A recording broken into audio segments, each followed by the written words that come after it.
C'est toujours un réel plaisir pour nous de vous avoir à nos émissions.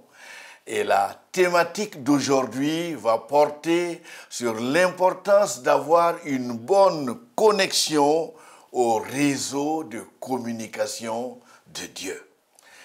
Dans notre développement, nous allons nous focaliser principalement sur les raisons qui devraient pousser le croyant à chercher à connaître Dieu et à se connecter à son réseau. Bien le connaître permet de jouir des avantages liés à cette connexion. Et comme dit l'intitulé de l'émission, Dieu a un système de communication différent des nôtres.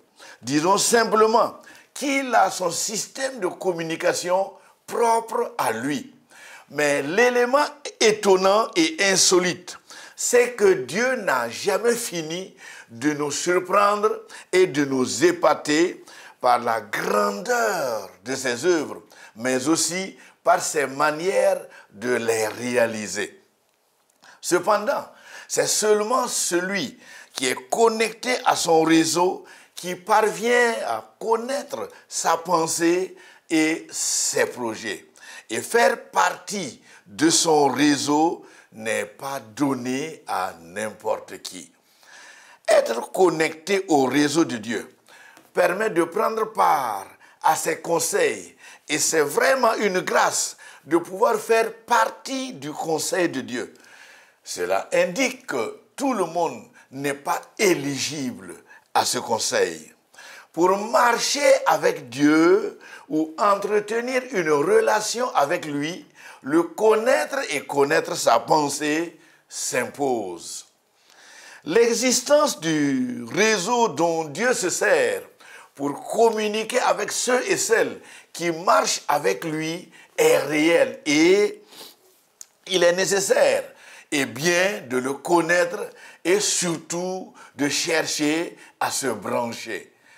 Depuis les temps anciens, les hommes ont eu des difficultés à avoir ou à maintenir une bonne communication avec Dieu. Et cependant, pour connaître réellement les voies de Dieu, cette connexion est indispensable.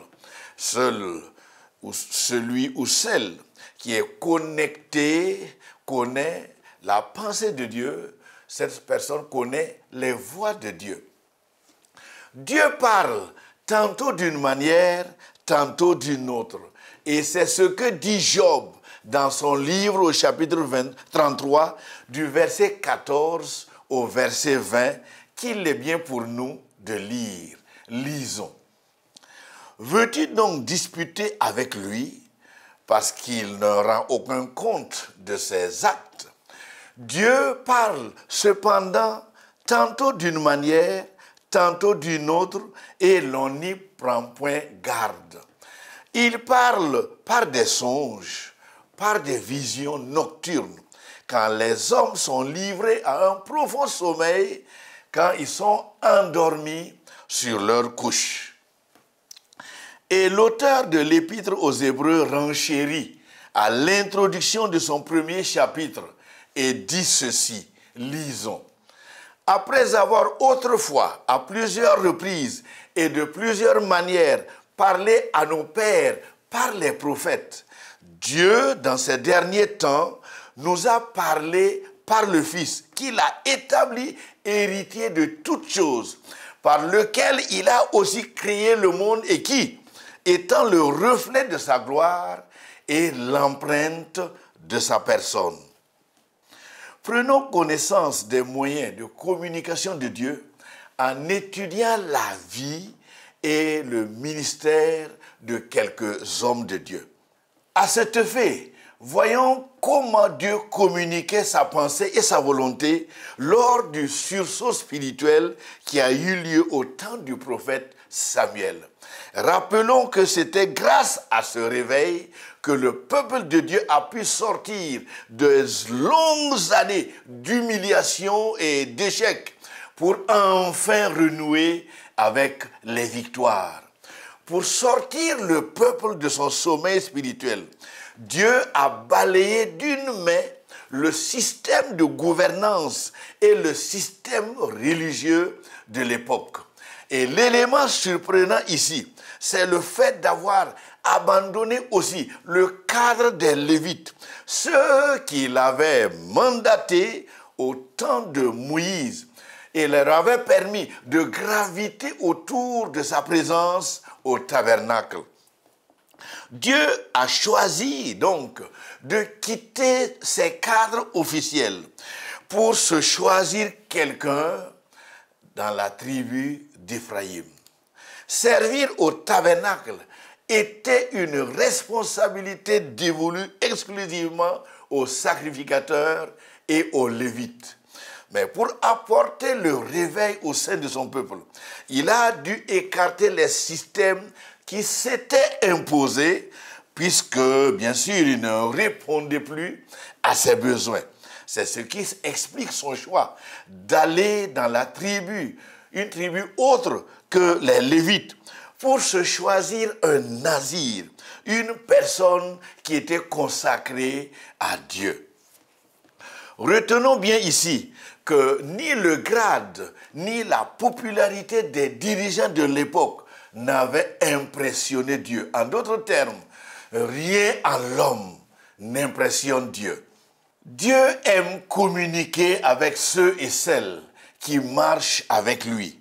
Mais souvent, comme cela a été le cas de Samuel au tout début de son ministère, nous sommes nombreux aussi à être des novices dans la manière dont Dieu passe pour parler ou pour faire connaître sa pensée. Il faut reconnaître que nombreux sont les facteurs qui peuvent empêcher quelqu'un de discerner et de distinguer la voix de Dieu de ces milliers de voix qui s'élèvent autour de nous. Il n'est pas inconnu que parmi ces milliers de voix figure la nôtre, bien sûr, mais également la voix de l'ennemi. Dans son premier livre, Samuel décrit comment, au tout début de son ministère, il n'était pas parvenu à discerner la voix de Dieu lorsqu'il est venu lui parler.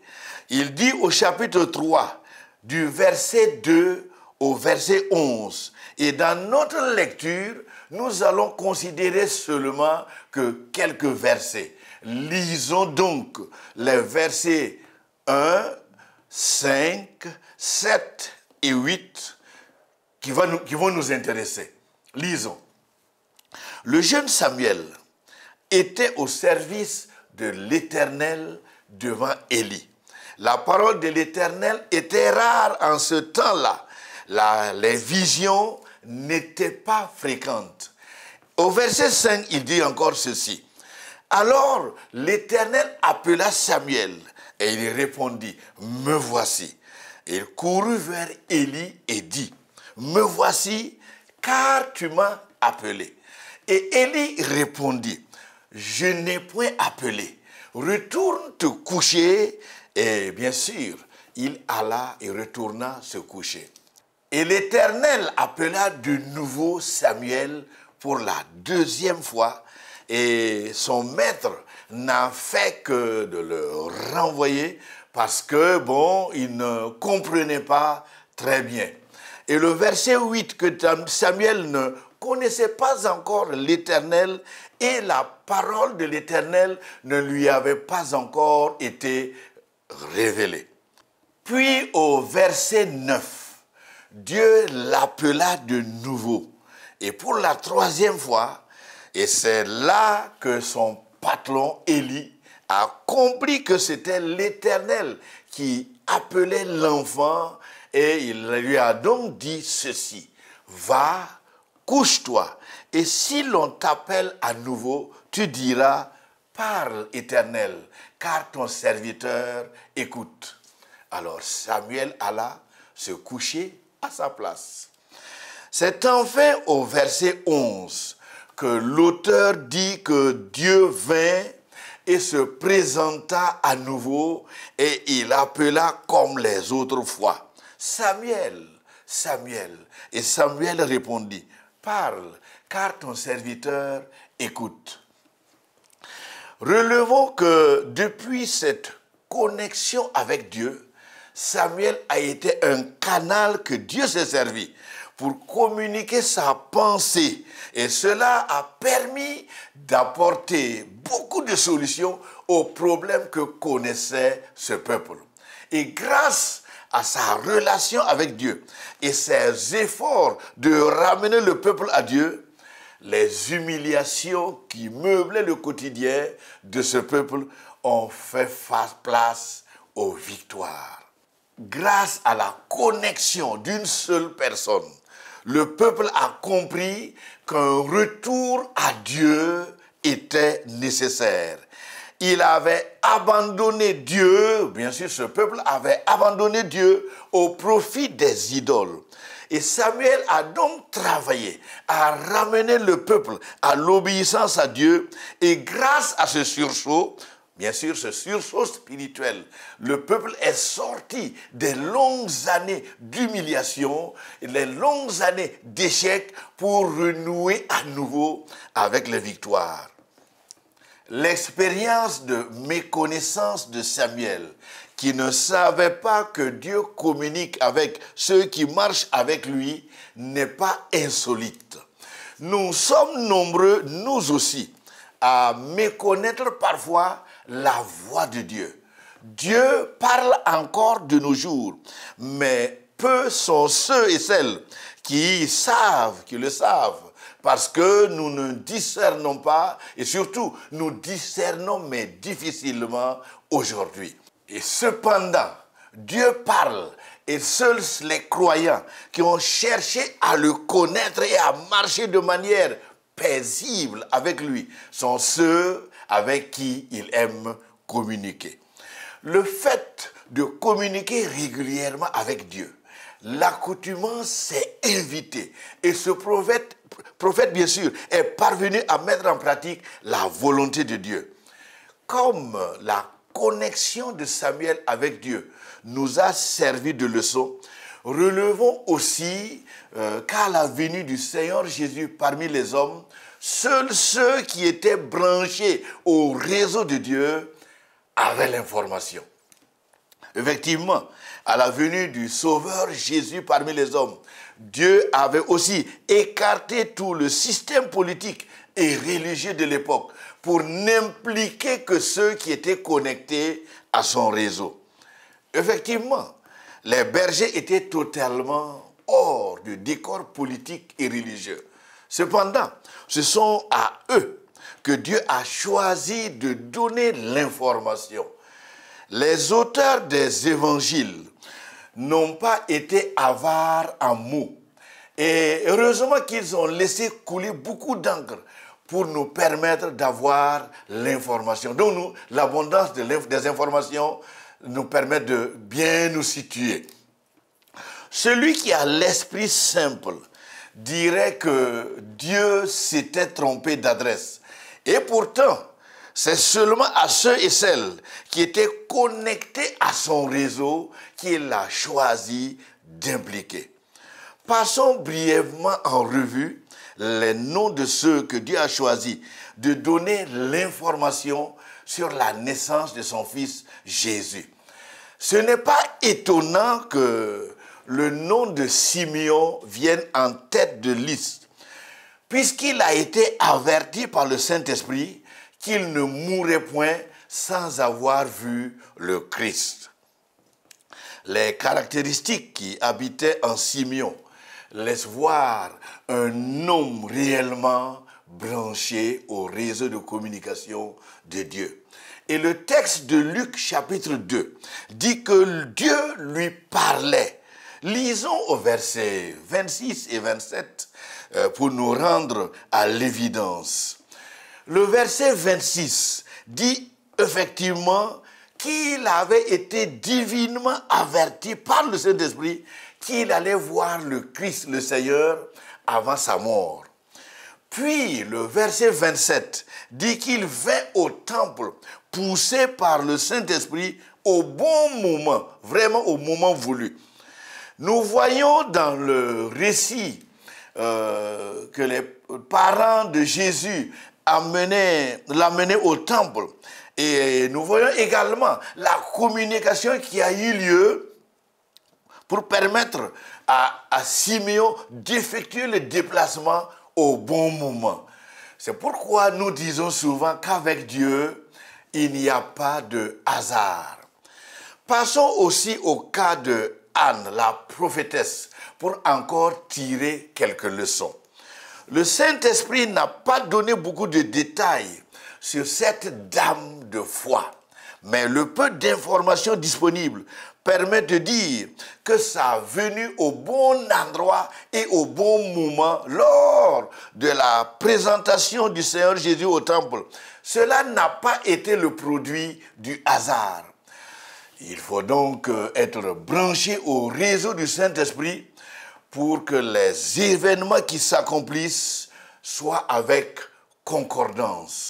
Au verset 37 et verset 38, Luc dit dans son évangile au chapitre 2 que restée veuve et âgée de 84 ans, elle ne quittait pas le temple et elle servait Dieu nuit et jour dans le jeûne et dans la prière.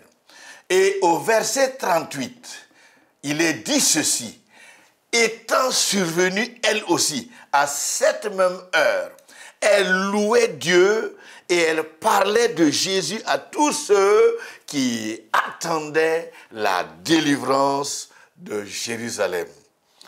Nombreuses sont donc les raisons qui devraient pousser le croyant à chercher à connaître Dieu et surtout à se connecter, à se brancher à son réseau. Bien le connaître permet de jouir des avantages liés à cette connexion. Un autre groupe de personnes qu'il n'est pas bon de passer sous silence sont les mages.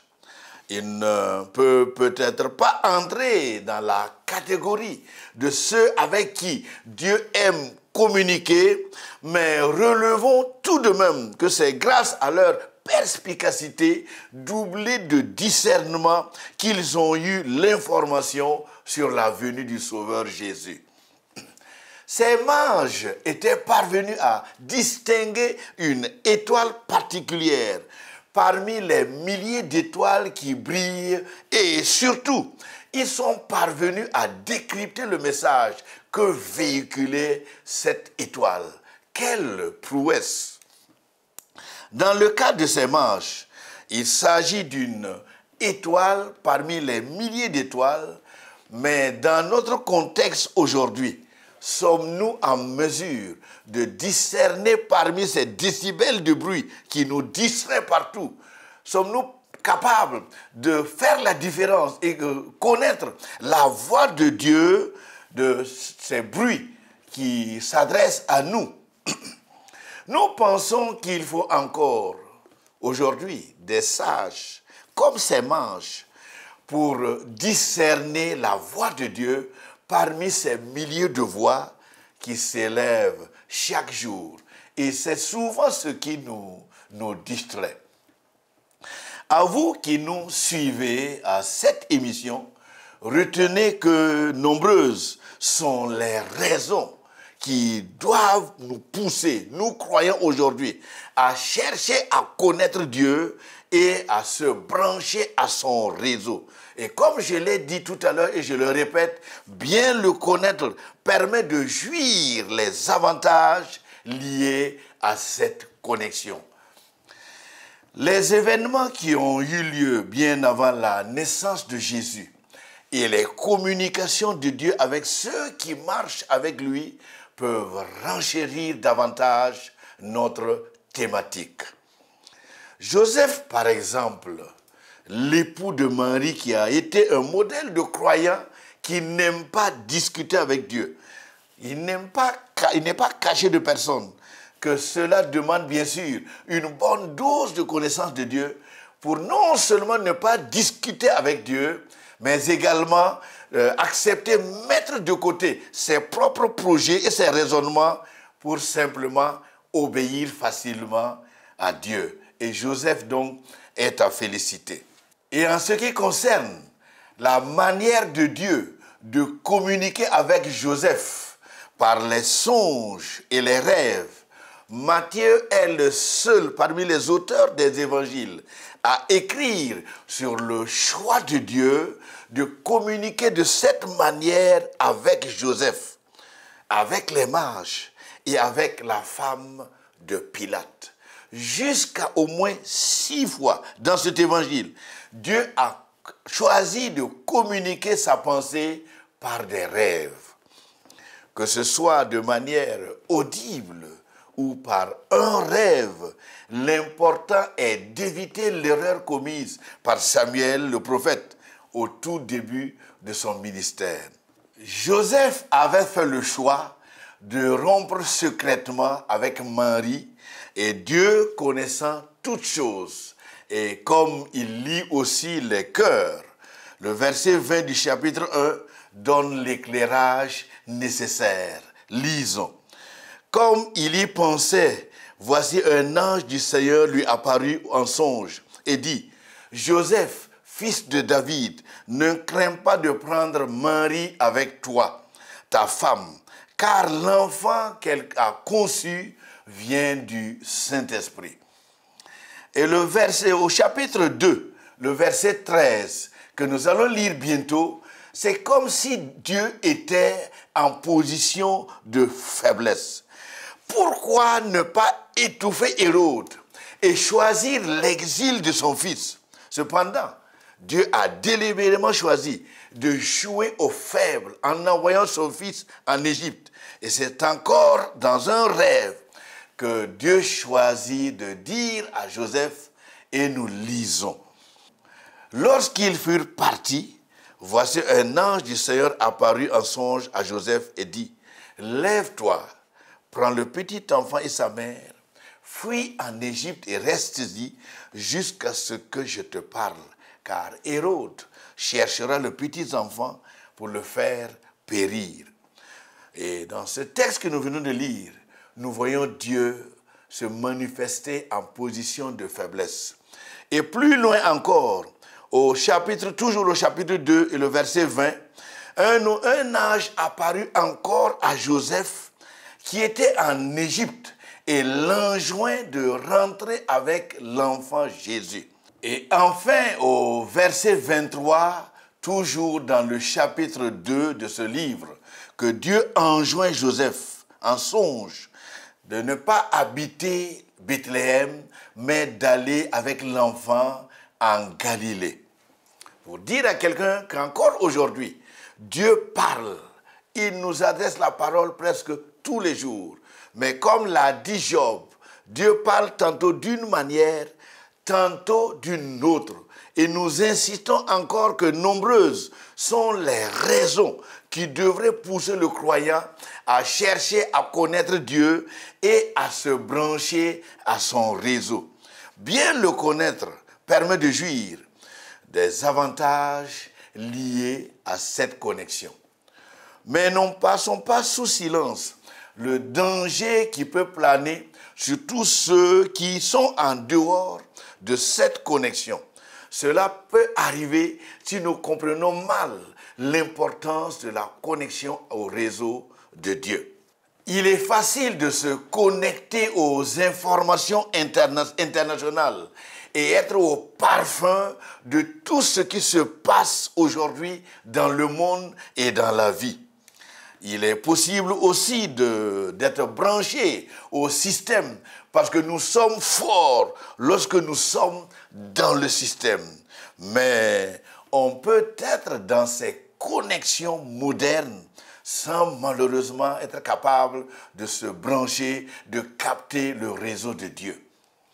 Venons maintenant au point où nous allons parler de comment être connecté au réseau de Dieu et quelles sont les dispositions à prendre. À chacun de tout faire pour avoir la grâce d'être connecté au réseau comme Simeon l'était.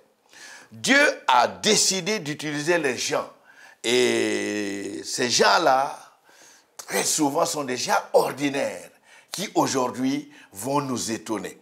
des hommes et des femmes que le système actuel a négligés, comme au temps de la naissance de Jésus. Des hommes et des femmes que nous avons rejetés. Dieu va à nouveau nous étonner comme au temps d'Élie le sacrificateur et comme au temps de la venue de son fils. Aujourd'hui, presque tous, nous avons chacun un téléphone. C'est une chose d'avoir le téléphone, mais c'est une toute autre chose de le charger chaque jour et d'être connecté au réseau surtout. Avoir un téléphone sans être connecté ne sert pas, ne sert à rien. Aux personnes non connectées, c'est-à-dire ceux et celles qui n'ont pas encore de relation avec le Seigneur Jésus, je vous apporte aujourd'hui une bonne nouvelle. La possibilité d'être branché, la possibilité d'être connecté est encore possible. C'est au travers du Seigneur Jésus que la relation et la connexion est encore possible. La connexion entre Dieu et les hommes se passe par Jésus. Deux leçons importantes qui sont à retenir et je vais vous les donner. D'abord, il est bien de savoir qu'il existe un réseau qui permet d'être en relation avec Dieu. Et ce réseau-là, je vous informe, ce réseau s'appelle Jésus qui est le chemin qui mène à Dieu. Il est bien aussi de savoir que lorsqu'on est connecté, il faut tisser, il faut nourrir sa relation, une intimité avec lui. Les avantages ou les bonus liés à cette connexion avec Dieu qui va maintenant nous intéresser. Parce que les bonus que l'on gagne en étant connecté font du bien à l'homme.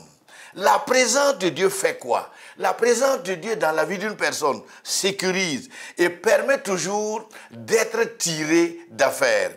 Et plusieurs témoignages permettent d'affirmer cela. Nombreuses sont les avantages et ajoutons que Dieu aime dévoiler ses secrets qu'à ses intimes, c'est-à-dire à ceux qui entretiennent une relation paisible avec lui. C'est pour dire quoi? Il faut se brancher, il faut se connecter pour que Dieu lui-même soit avec toi. Passons à la conclusion avec une petite question. Et cette question va s'adresser à celui ou celle qui peut-être va se poser des questions. Mais la question est simple. Est-ce que tu connais l'existence de ce réseau spirituel qui permet d'entrer en relation, en communion avec Dieu? Ou un jour, as-tu déjà essayé de te brancher à ce réseau? Es-tu branché ou connecté déjà? Seuls ceux qui cherchent à connaître constamment, à se connecter constamment à ce réseau, ont la grâce de connaître les plans et les projets de Dieu. C'est pourquoi j'insiste à nouveau. Connais-tu l'existence de ce réseau? Tous ceux qui sont branchés, connectés à ces réseaux, seront comme des Joseph et des Samuel. Ils seront avertis par Dieu, ils auront des informations que les autres n'ont pas. Et ils seront surtout des instruments que Dieu va utiliser pour accomplir ses plans dans ce contexte, dans ce monde aujourd'hui. Dieu parle encore de nos jours, mais comme l'a dit Job, tantôt d'une manière, tantôt d'une autre. Et nous insistons encore que nombreuses sont les raisons qui devraient nous pousser à le connaître et à nous brancher.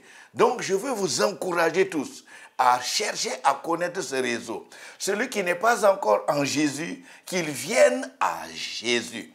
Mais celui qui est déjà à Jésus, marche avec Jésus, qu'il améliore sa relation et cette communication va s'installer. Je souhaite donc beaucoup de courage et que Dieu vous assiste dans vos efforts de rester connecté à Dieu chaque jour. À bientôt et à une autre émission.